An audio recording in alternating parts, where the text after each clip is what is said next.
στον Όλυμπο και στον κύριο Παναγιώτη Σαρίμπαση, ερημίτης του Ολύμπου, που παράτησε τα πάντα και ζει σε μια καλύβα τώρα εκεί στον Όλυμπο 17 χρόνια. Καλή σας ημέρα. Γεια σας. Τι κάνετε κύριε Σαρίμπαση, μας ακούτε? Σας ακούω πολύ καλά. Καλημέρα κύριε Καμπουράκη, κυρία Φλιτζάνη. Τι ήρθετε? Είμαστε στους κόρπονες του Ολύμπου. Τώρα εκεί... Είναι θερμαϊκός ο κόρπος, Ναι. στην οδηγή του χώρου του Δήμου Δίου Ολύμπου. Τι λες τώρα? Και ζείτε εκεί? Ζω εδώ ναι, στα Πριόνια, 17 χρόνια. Ναι. Έχω φτιάξει μια καλύβα αυτοσχέδια δικιά μου με ξύλινη κατασκευή. Οικολογικά δηλαδή, για τη φθορά ας πούμε. Ναι. Να μην υπάρχει φθορά στη φύση. Τι δηλαδή, ανεβήκατε στο βουνό απάνω και έφτιαξε μια καλύβα? Ναι, γιατί ήθελα ας πούμε, να έχω την ησυχία από την πόλη, από την πολυκοσμία. Ναι, μισό λεπτό, και έχεις ηλεκτρικό εκεί? Και έτσι ξέφυγα. Κύριε Παναγιώτη, έχεις ηλεκτρικό, έχεις ίντερνετ, έχεις όλα? Όχι, δεν έχω ηλεκτρικό και ίντερνετ. Έχω ένα μικρό φωτοβολταϊκό για τις δικές μου ανάγκες, για να έχω φόρτιση στο κινητό. Ναι. Κάνω κάποια χιλιόμετρα δηλαδή για να μπορέσω να φτιάξω σήμα. Είναι όμως απαραίτητο για τις ανάγκες μου. Εγώ ήθελα να ρωτήσω τώρα, γιατί είναι και 17 χρόνια, με τους δικούς σας ανθρώπους, με τους φίλους, πώς επικοινωνείτε? Έρχονται να σας επισκεφτούν, πηγαίνετε εσείς κατά καιρούς, είστε τελείως εκεί απομονωμένος? Όχι, κατεβαίνω γιατί έχω τον πατέρα μου.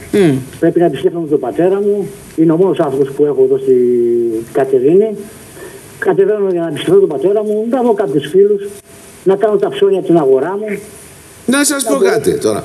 Και, δηλαδή, τώρα αυτό, μια καλύβα τώρα. Δηλαδή, λέτε, σε μια καλύβα μέσα μένετε. Χειμώνα, καλοκαίρι, ζέστη, κρύο, τα πάντα, Ναι, βέβαια, ναι.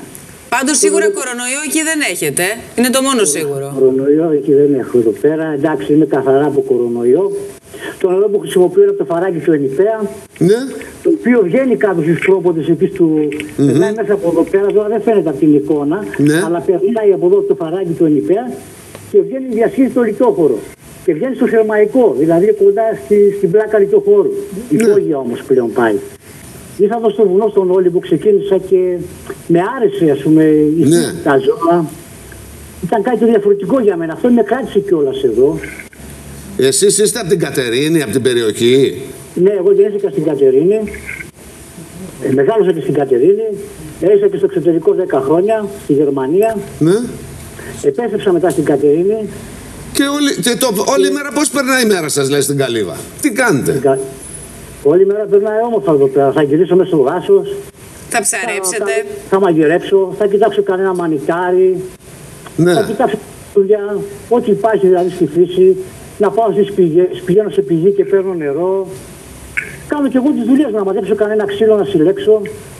Για να έχω να ψήσω και τίποτα μπριζονόλες. Τα μπριζολάκια, εντάξει, ναι. Κυνηγός είστε κυνηγός? Δεν κυνηγάω ζώα. Ναι. Δεν μ' άρεσε να κυνηγάω τα ζώα. Αγαπώ τα ζώα της φύσης που ζουν εδώ στον κόσμο. Αυτό θα έλειπε, ναι. Άρα είστε χορτοφάγος, από ό,τι καταλαβαίνω. Μπουζουκάκι είναι αυτό? Μπουζουκάκι. Μπουζούκι είναι αυτό που βλέπω στα πλάνα? Τι βλέπετε? Στα πλάνα που βλέπουμε δίπλα από την καλή... κάτι ένα μπουζούκι. Ναι, είναι ο φίλος μου, ο Πάρης, που είναι και ο κάμεραμαν πίσω από την εικόνα. Δεν τη βλέπετε εσείς. Αυτός παίζει μουσικά όργανα και έρχεται, ας πούμε, ο φίλος μου ο Πάρης ο Ζησόπουλος και έρχεται και παίζει μουσικά όργανα. Γι' αυτό σας ρώτησα εγώ. Γι' αυτό ρώτησα εγώ. Αν έχετε και επισκέψεις δηλαδή στην καλύβα. Δεν είστε τελείως μόνος. Κάποιοι έρχονται να σας επισκεφτούν εκεί πέρα στο χώρο σας. Ναι, βέβαια. Έρχονται, επισκέφτονται φίλοι. Λοιπόν, και τώρα θα ρωτήσω, παραμονή πρωτοχρονιάς Χριστουγέννων, τι θα κάνετε? Ρεβεγιόν? Τώρα η αδερφή μου βρίσκεται και στην Ολλανδία. Τελείως. Κανένας άρα ρεβεγιόν. Ναι, επομένως θα κατέβω κάτω γιατί τώρα έτσι η αδερφή μου να μην είναι και μόνος ο πατέρας μου. Πολύ σωστά. Ναι, γιατί τον πατέρα μου είναι ο μόνος που έχω εδώ πέρα και πρέπει να τον προσέχω και να τον προσέχετε και να τον αγαπάτε τον πατέρα σας και... Ένας είναι. Λοιπόν, να είστε καλά, καλή χρονιά ευχόμαστε εκεί στα ψηλά βουνά. Και εγώ σας εύχομαι καλή χρονιά σε όλους. Καλή χρονιά. Γεννήσει στο εξωτερικό και στην Ελλάδα τους φίλους μου που με ξέρουν όλοι. Καλή χρονιά και σε εσάς. Ευχαριστούμε πολύ για τη σύνδεση.